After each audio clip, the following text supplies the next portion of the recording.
कुछ दिन पहले मुझे अपने ऑफिस रूम में बुलाया गया, जहां मेरे बच्चों की नीनी फातिमा बीबी अपना हिसाब चुकाने आई थी।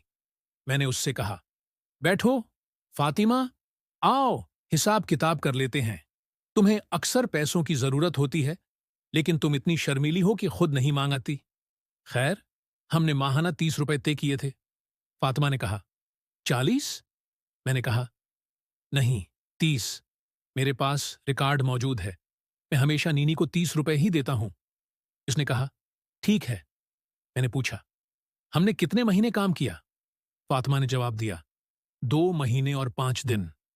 मैंने कहा, ठीक है, 2 महीने। मेरे पास यही दर्ज है, तो तुम 60 रुपए की हकदार हो।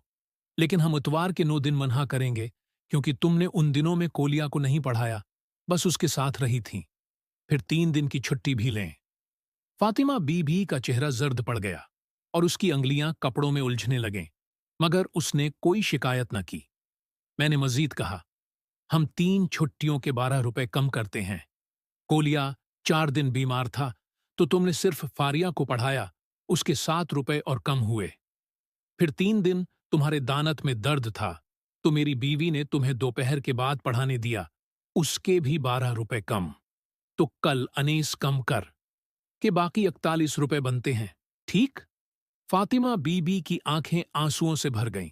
इसकी ठोड़ी कांपने लगी, मगर वो अब भी खामोश रही। मैंने मजीद हिसाब लगाया। नए साल से पहले तुमने 1 कप और प्लेट तोड़ दी, उसके लिए 6 रुपए काटने होंगे। फिर कोलिया ने तुम्हारी लापरवाही के सबब दरख्त पर चढ़कर अपनी जैकेट फाड़ ली, उसके 10 रुपए कम। नौकरानी ने एक जोता चोरी कर लिया, और ये सब कुछ देखना तुम्हारी जिम्मेदारी थी, तो उसके 5 रुपए और कम। और 10 जनवरी को तुमने मुझसे 10 रुपए उधार लिए थे। फातिमा बीबी ने सरगोशी की, मैंने नहीं लिए थे। मैंने कहा, मगर मेरे पास रिकॉर्ड में लिखा है। वो बोली, ठीक है, जैसा आप कहीं। मैंने हिसाब मुकम्मल किया। 41 से 27 कम करें तो बाकी 14 रुपए बचते हैं। फातिमा की आंखों से आंसू बह निकले। इसकी लंबी खूबसूरत नाक पर पसीने के कतरे नमूदार हो गए। उसने टूटी हुई आवाज में कहा, मैंने सिर्फ एक बार 3 रुपए उधार लिए थे, उससे ज्यादा नहीं। मैंने चौंक कर कहा, वाकई? मैंने तो ये रिकॉर्ड में नहीं लिखा। तो 14 में से 3 निकाल कर 11 बचते हैं। लो, ये लो, तुम्हारे 11 रुपए। मैंने सुके उसकी हथेली पर रख दिए। उसने कांपते हुए हाथों से उन्हें जेब में डाल लिया और आहिस्ता से कहा, शुक्रिया।